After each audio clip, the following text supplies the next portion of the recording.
Nanood ako ng Avatar 3 sa sinehan, expecting immersion. Tapos biglang nasira dahil sa audience. Alam mo yung lalim ng eksena, tahimik na moment, tapos may magko-commentary na parang naka-Facebook Live. Ay, ala, namatay siya. Sino yun? Bro, panoorin mo muna.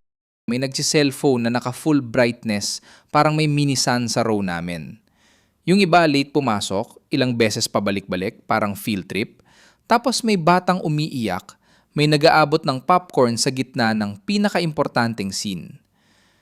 Gets ko, public cinema to, pero respeto naman.